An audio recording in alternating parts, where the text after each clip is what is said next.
नमस्कार विद्यार्थी मित्रांनो, आज आपण आपला जो चॅप्टर 9 आहे हीट म्हणजे उष्णता त्याचं एक्सरसाइज पाहणार आहोत, त्याचे क्वेश्चन आन्सर्स पाहणार आहोत. तर मित्रांनो, हा व्हिडिओ शेवटपर्यंत पहा म्हणजे तुमच्या सगळ्या प्रश्नांची उत्तरं तुम्हाला मिळून जातील आणि त्यांचे अर्थ सुद्धा समजून जातील. The question number 1 is fill in the blanks with the proper word from the brackets. म्हणजे आपल्याला ब्रॅकेटमध्ये या ठिकाणी कंसामध्ये काही शब्द दिलेले आहेत आणि ते शब्द वापरून आपल्याला रिकाम्या जागा भरायच्या आहेत. शब्द कोणते आहेत पहा. Radiation, white, conduction, blue, convection, bad conductor, good conductor, black, reflection असे शब्द दिलेले आहेत आपल्याला. आता या ठिकाणी फिल इन द ब्लॅक्समधील पहिला क्वेश्चन आहे, फर्स्ट क्वेश्चन आहे, maximum heat is absorb by the dash coloured object. त्याचा आन्सर आहे ब्लॅक. म्हणजे काळा रंग जो आहे तो जास्त प्रमाणात उष्णता शोषून घेत असतो. Question 2, radiation of heat does not require a medium. म्हणजे रेडिएशन हा जो हीट ट्रान्सफरचा प्रकार आहे त्याच्यासाठी मीडियमची आवश्यकता नसते. पुढे, conduction of heat takes place through a dash substance. त्याचा आन्सर आहे गुड कंडक्टर. म्हणजे उष्णतेचं वहन जे गुड कंडक्टर्स ऑफ हीट आहेत, उष्णतेचे सुवाहक जे आहेत त्यांच्यातूनच होत असतं, तेच त्याचं मीडियम असतं. Question number 4 is the shining surface in a thermos flask decrease the out going heat by reflection. Thermos फ्लास्कमध्ये आतील भागावर एक चमकदार पदार्थ असतो, त्याच्यामुळे जी हीट आहे ती बाहेर न जाता तिचं रिफ्लेक्शन होऊन पुन्हा ती आतल्या आतच राहते. म्हणून the shining surface in a thermos flask decrease the out going heat by reflection. पुढे आहे, cooking utensils are made from metals due to their property of conduction. जी स्वयंपाकाची भांडी असतात ती मेटल्स म्हणजे धातूची बनवलेली असतात आणि सगळे जे मेटल्स असतात ते गुड कंडक्टर्स ऑफ हीट म्हणजे उष्णतेचे सुवाहक असतात. म्हणून जी भांडी आहेत आपली स्वयंपाकाची ती मेटल्स म्हणजे धातूचीच बनवलेली असतात. पुढे आहे question number 6, the earth receives heat from the sun by radiation. आता पृथ्वी आणि सूर्य यांच्यामध्ये कुठलं मीडियम आहे का उष्णता येण्यासाठी? नाही. मग त्याची जी उष्णता आहे ती कोणत्या माध्यमातून येत असते? फ्रॉम बाय द रेडिएशन, प्रारणापासून येत असते. तर क्वेश्चन नंबर 2 जो आहे ना मित्रांनो, तो खूप गमतीशीर आहे आणि आपल्याला पटकन सोडवता येणार आहे. क्वेश्चन असा आहे, व्हॉट विल ॲब्झॉर्ब हीट. खालीलपैकी उष्णता कोण शोषून घेईल?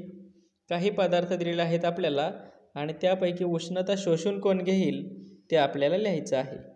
या ठिकाणी आहे steel spoon, wooden board, glass vessel, iron ग्रिडल म्हणजे तवा, ग्लास काच, wooden spoon, plastic plate, soil म्हणजे माती, वॉटर आणि वॅक्स. हे पदार्थ दिलेले आहेत आणि आपल्याला आणि त्यांच्यापैकी उष्णता कोण शोषून घेईल ते आपल्याला लिहायचं आहे. तर मित्रांनो, यातील जे यातील उष्णता शोषून घेणारे कोणते आहेत? स्टील स्पून जो आहे तो उष्णता शोषून घेतो, गरम होतो तो. आयर्न ग्रिडल हा सुद्धा उष्णता शोषून घेतो, गरम होतो. वॉटर पाणीसुद्धा उष्णता शोषून घेते आणि गरम होते.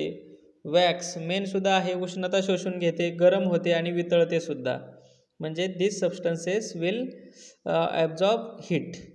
हे पदार्थ उष्णता शोषून घेतील.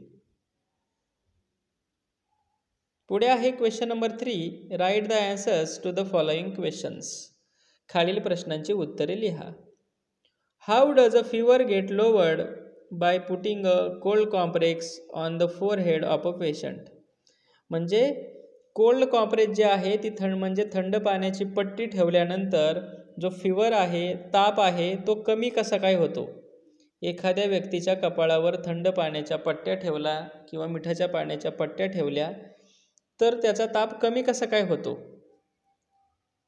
तर पाहूया, थंड पाण्याची पट्टी ठेवल्यानंतर फीवर म्हणजे ताप जो आहे तो कमी कसा काय होतो? त्याचा आन्सर आहे, cold compress is made up of material that absorbs heat. ही जी कोल्ड कॉम्प्रेस आहे, थंड पाण्याची पट्टी आहे किंवा त्या प्रकारचं जे साधन आहे ते अशा पदार्थांचं बनलेलं असतं की ते उष्णता शोषून घेतात. मग ते कशाचं बनलेलं असतं? थंड बर्फ जे आहे त्या बर्फाचं सुद्धा असतात काही ठिकाणी, किंवा फ्रोझन व्हेजिटेबल्स, थंड भाज्या ज्या असतात ते सुद्धा त्याच्यामध्ये ठेवल्या जातात. किंवा वॉश क्लोथ म्हणजे जे जाडं भरडं कापड आहे धुण्यासाठीचं ते सुद्धा त्यासाठी वापरलं जातं. पाण्याचा वापर केला जातो कोल्ड कॉम्प्रेससाठी, किंवा टॉवेल जो आहे आपला जाड तो सुद्धा ओला केला जातो.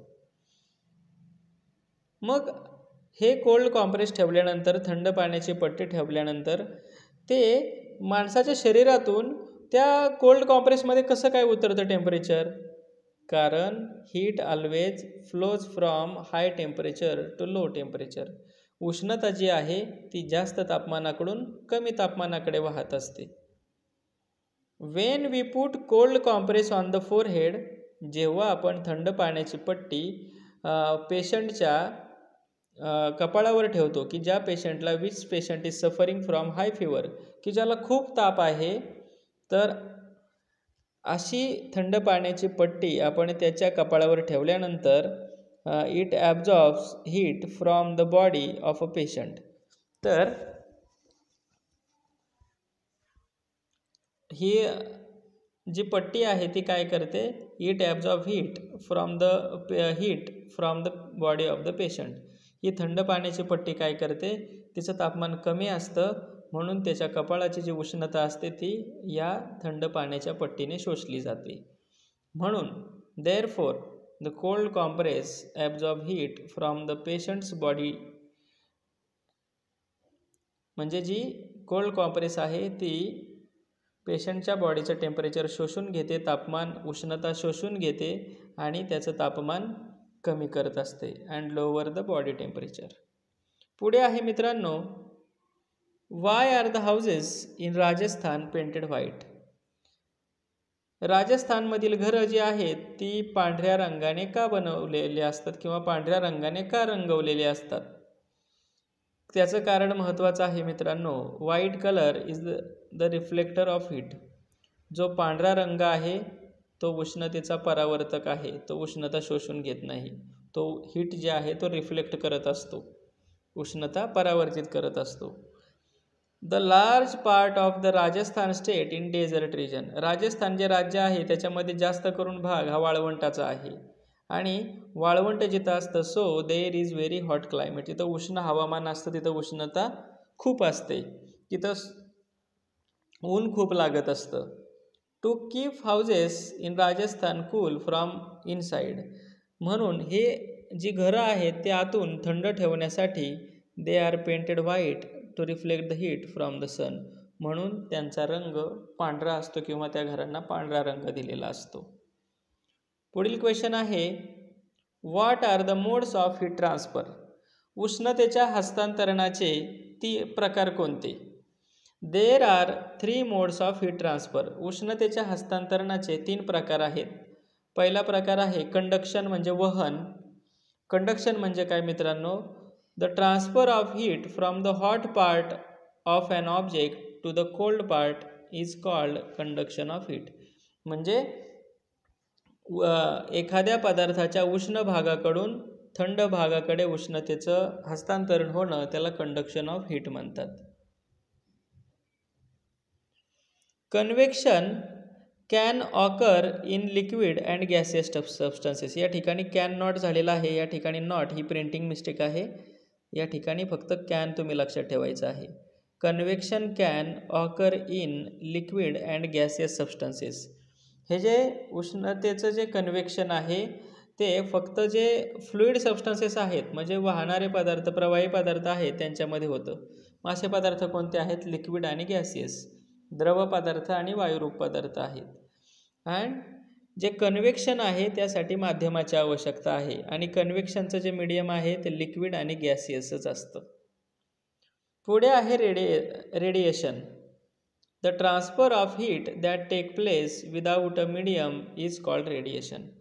म्हणजे उष्णतेचं वहन विदाऊट मीडियम म्हणजे माध्यमाशिवाय होतं त्याला रेडिएशन असं म्हटलं जातं. हे उष्णतेच्या हस्तांतरणाचे 3 प्रकार आहेत: कंडक्शन, कन्व्हेक्शन अँड रेडिएशन. मित्रांनो, पुढील क्वेश्चन डी आहे, explain which mode of heat transfer cause sea breezes and land breezes. म्हणजे उष्णतेचा कोणता प्रकार आहे उष्णतेच्या हस्तांतरणाचा की ज्याने समुद्री वारे, खारे वारे म्हणतात याला, आणि लँड ब्रिजेस म्हणजे मतलई वारे असं म्हणतात, पण आपण याला सी ब्रिज म्हणजे समुद्राकडून लँड म्हणजे जमिनीकडे वाहणारं वारं, त्याला सी ब्रिज म्हणायचं, आणि लँड ब्रिज म्हणजे जमिनीकडून समुद्राकडे वाहणारं वारं. आपण याला खारे वारे, मतलई वारे म्हणण्यापेक्षा आपण सी ब्रिज आणि लँड ब्रिज असंच लक्षात ठेवूया. Convection of heat causes sea breeze and land breeze. म्हणजे सी ब्रिज आणि लँड ब्रिज तयार होण्यासाठी कन्व्हेक्शनच कारणीभूत असतं. Heat transfer through fluids take place by the process of convection. जे प्रवाही पदार्थ आहेत म्हणजे हवा आणि पाणी वगैरे असेल, ते हवेतून जे उष्णतेचं हस्तांतरण होतं ते कन्व्हेक्शन म्हणजे अभिसरणानेच होत असतं. आता पहिल्यांदा पाहूया सी ब्रिज, कारण की आपल्याला एक्सप्लेन करायला सांगितले म्हणून थोडंसं मोठं आन्सर लिहायचं आपण. आता सी ब्रिज म्हणजे काय मित्रांनो, during a day at the shore the sun warms the ground and the water. समुद्र किनाऱ्यावर दिवसा काय होतं, सूर्याच्या उष्णतेमुळे ग्राउंड म्हणजे जमीन आणि समुद्राचं पाणी दोन्हीसुद्धा वॉर्म म्हणजे तापत असतं. The ground has a lower specific heat and so its temperature increase more than the temperature of the water. आता सूर्याची उष्णता मिळत असताना मला सांगा, आधी जमीन जास्त तापेल की पाणी जास्त गरम होईल लवकर? बरोबर, जमीन जी आहे ना, ग्राउंड, ती पाण्यापेक्षा लवकर तापते.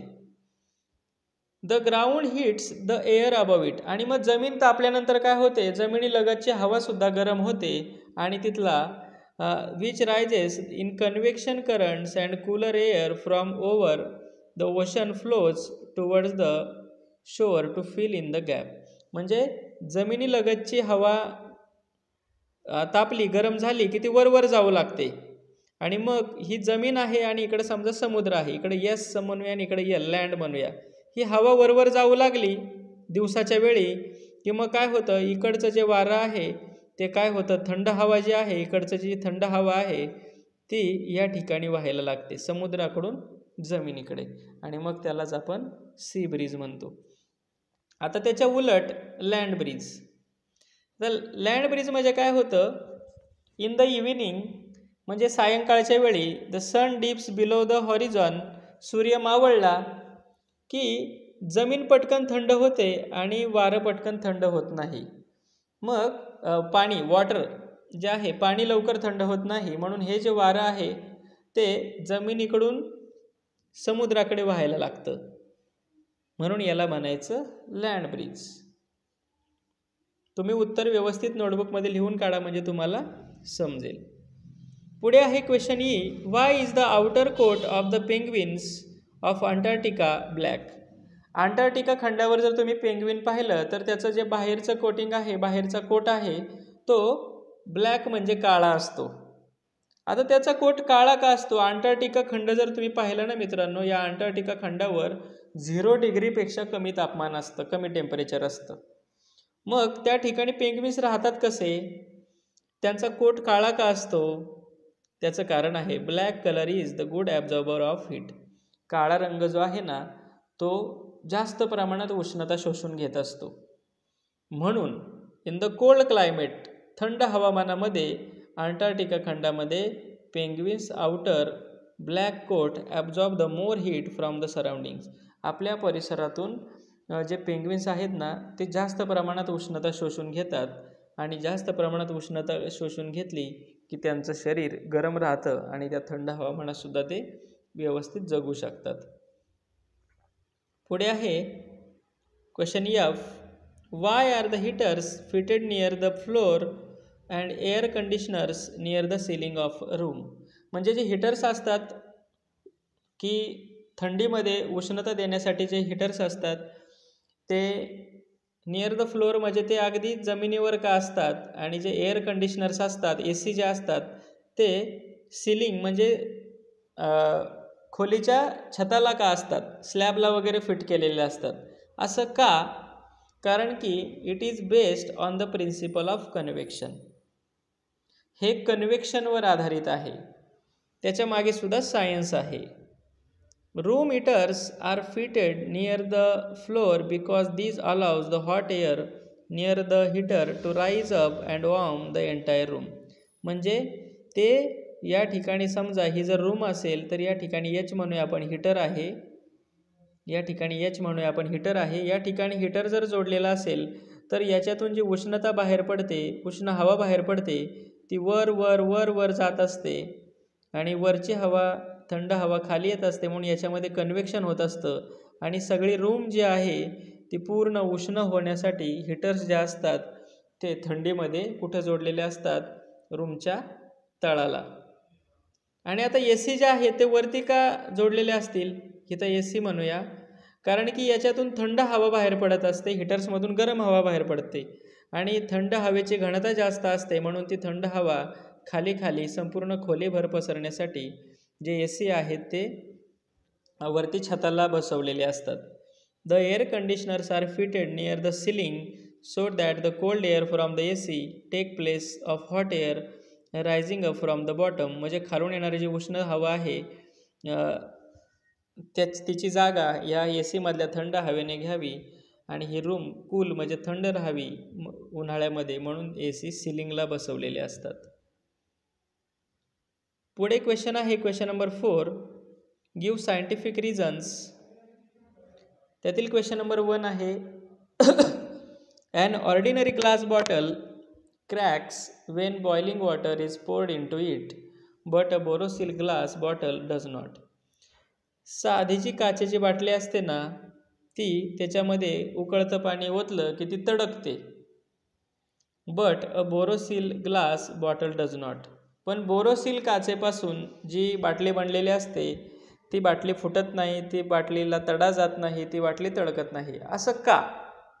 साध्या बाटलीची काच उकळतं पाणी टाकलं की फुटते आणि बोरोसिल काचेची बनलेली बाटली आहे तिची काच फुटत नाही. असं का होतं? Normal glass is an insulator which means it is a poor conductor of heat. साधी जी काच आहे ना ती पुअर कंडक्टर ऑफ हीट आहे, म्हणजे तिच्यातून उष्णता वाहून नेली जात नाही. मग काय होतं? When boiling water is poured into glass tumbler, म्हणजे एखाद्या काचेच्या भांड्यामध्ये, साध्या काचेच्या भांड्यामध्ये उकळतं पाणी ओतलं तेव्हा काय होतं? The surface of the glass, या ठिकाणी ग्लास पाहिजे, which is in contact with the hot water heats. हिट्सचं या ठिकाणी HEAT हिट पाहिजे, heats and expand but is outer surface remain cold and does not expand. This difference in thermal expansion causes thermal stress which eventually leads to cracking. आता पहा, आपण काचेचं जी glass आहे किंवा बाटली आहे तिच्या आतल्या भागामध्ये पाणी ओतले, बरोबर, आणि which is in contact with hot water hits. आतल्या भागामध्ये पाणी ओतल्यानंतर आतल्या बाजूची जी काच आहे ती काय होते? तिला उष्णता मिळते अँड इट एक्सपांड्स, म्हणजे ती प्रसरण पावते, तिचं आकारमान वाढतं. पण काचेतून उष्णता वाहून नेली जात नाही, म्हणून तिच्या बाहेरच्या भागातली जी काच आहे ती रिमेन कोल्ड, ती थंडच राहते. फक्त आतल्या भागातली काचच गरम होते आणि बाहेरची काच तिचं एक्सपान्शन होत नाही आणि त्याच्यामध्ये मग डिफरन्स होतो. आतली काच एक्सपांड झालेली असते, बाहेरची काच तशीच थंड असते, तिच्यामध्ये कोणताही चेंज झालेला नसतो आणि मग त्याच्यामुळे स्ट्रेस, ताण निर्माण होतो त्याच्यामध्ये and it leads to cracking, आणि ती तडकते. हे झालं साध्या काचेच्या बाबतीत. आता बोरोसिल ग्लास का तडकत नाही, का फुटत नाही, आपण पाहूया. Borosil glasses have very low coefficient of thermal expansion. ह्या ज्या बोरोसिल ग्लासेस असतात त्याचं प्रसरण जास्त प्रमाणात होत नाही, which makes them resistant to thermal shock, म्हणून उष्णतेच्या धक्क्याने त्या तडकत नाहीत. More than any other common glass. म्हणजे इतर साध्या ग्लासच्या बाबतीत जर आपण पाहिलं की त्या तडकतात, कारण की याच्यामध्ये थर्मल एक्सपान्शन फारसं होत नाही.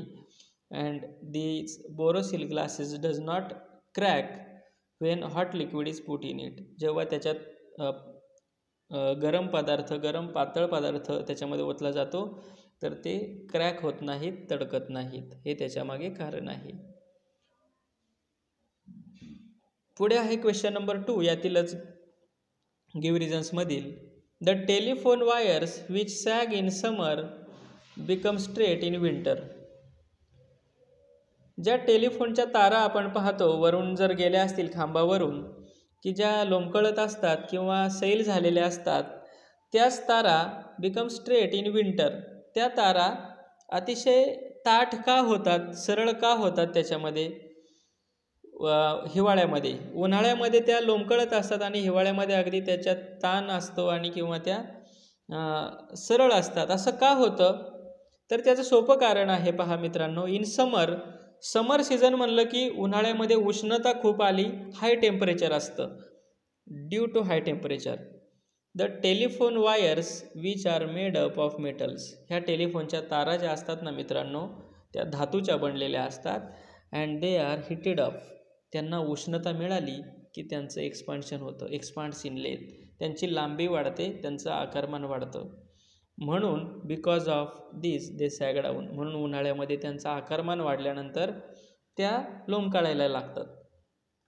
पण विंटर म्हणजे हिवाळ्यामध्ये काय होतं, हे ज्या मेटलच्या ज्या वायर्स आहेत, cold metallic wires, due to cold metallic telephone wires contracts. त्यांचं कॉन्ट्रॅक्शन होतं, कारण की तापमान कमी झाल्यामुळे त्यांच्यामध्ये कॉन्ट्रॅक्शन होतं आणि त्या सरळ होतात.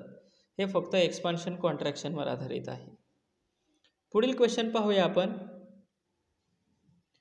Due drops form on the grass in winter. हिवाळ्यामध्ये गवतावर दवबिंदू तयार होतात. का होतात दवबिंदू तयार? In winters the temperature of the air near the grass decreases to dew point. हिवाळ्यामध्ये जे तापमान आहे, गवताजवळचं जे तापमान आहे, जमिनीजवळचं जे तापमान आहे, ते खूप कमी होतं. इतकं कमी होतं की ते दवबिंदूपर्यंत कमी होतं त्यात. म्हणून दस the air becomes saturated with water vapour. आणि ही जी हवा आहे ना जमिनीलगतची थंडीमध्ये, it saturated with water vapour. ती बाष्पाने, पाण्याच्या वाफेने संपृक्त बनते. त्या हवेमध्ये पाण्याच्या बाष्पाचं प्रमाण खूप वाढलेलं असतं थंडीमध्ये. As a result water vapour condense. आणि मग खूप थंडीमुळे वॉटर वेपर आहे तिचं कंडेन्सेशन होतं आणि तिचे बारीक बारीक पाण्याचे थेंब तयार होतात. टायनी वॉटर ड्रॉपलेट्स म्हणजे छोटे छोटे पाण्याचे थेंब तयार होतात. And which appears on the surface of the grass. आणि ते आपल्याला गवताच्या पानावर किंवा गवतावर दिसत असतात. त्यातील पुढील क्वेश्चन आहे question number 4. In winter why does an iron pillar feel colder than a wooden pole. थंडीमध्ये आयर्न पिलर म्हणजे लोखंडाचा जो खांब आहे, फील कोल्डर म्हणजे तो थंड जाणवतो का कुणापेक्षा? Than a wooden pole. लाकडाच्या खांबापेक्षा तो खांब थंड जाणवतो. असं का होतं? आपण त्याला बोट लावल्यानंतर थंडीमध्ये लोखंडाचा खांब थंड आणि लाकडाचा पोल खांब त्याच्यापेक्षा थंड जाणवत नाही. असं का होतं? An iron pillar feels colder than wooden pole in winter because the thermal conductivity of iron is very high as compare to the wood. की त्याच्यातून उष्णता वाहून नेण्याची जी क्षमता आहे लोखंडामधून ती लाकडापेक्षा जास्त आहे.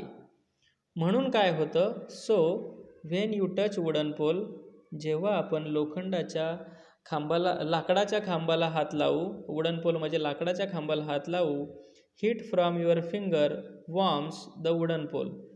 तुमच्या हाताची जी उष्णता आहे बोटाची, ती त्या वुडन पोल म्हणजे लाकडाच्या खांबाला जाते. Just at a place. पण ती उष्णता दुसरीकडे कुठं जात नाही. ती तुमच्या बोटाची जेवढी जागा आहे, समजा एवढी जागा आहे बोटाची, त्या तेवढ्या बोटाच्या जागेपुरतीच ती उष्णता मर्यादित असते, कारण की लाकडातून उष्णता इकडे तिकडे वाहून नेली जात नाही. पण तुम्ही जेव्हा आयर्न पिलर म्हणजे लोखंडाच्या खांबाला हात लावता ती जी उष्णता आहे ना तुमच्या बोटाच्या जागेची किंवा ती ती त्या लाकडातून लोखंडाच्या खांबातून सर्वत्र वाहून नेली जाते पटकन आणि कंडक्शन अवे रॅपिडली म्हणजे पटकन वाहून नेली जाते फ्रॉम युअर फिंगर म्हणजे तुमच्या बोटापासून टू द होल पिलर सगळ्या खांबभर ती उष्णता वाहून नेली जाते and then your finger then keep trying to supply more heat until as cold as the iron आणि तो खांब जितक्या थंड आहे जोपर्यंत तेवढी उष्णता तुमच्या बोटाची आणि त्या खांबाची सारखी होत नाही तोपर्यंत ती उष्णता वाहून नेली जाते मग नंतर तुम्हाला तो खांब थंड वाटायला लागतो. अशा पद्धतीने याचं हे आन्सर होतं. मित्रांनो, आपला हा एक्सरसाइज या ठिकाणी संपलेला आहे. असेच नवनवीन व्हिडिओ पाहण्यासाठी तुम्ही जर नवीन असाल चॅनलवर आपल्या तर चॅनलला सबस्क्राईब करा. थँक्यू.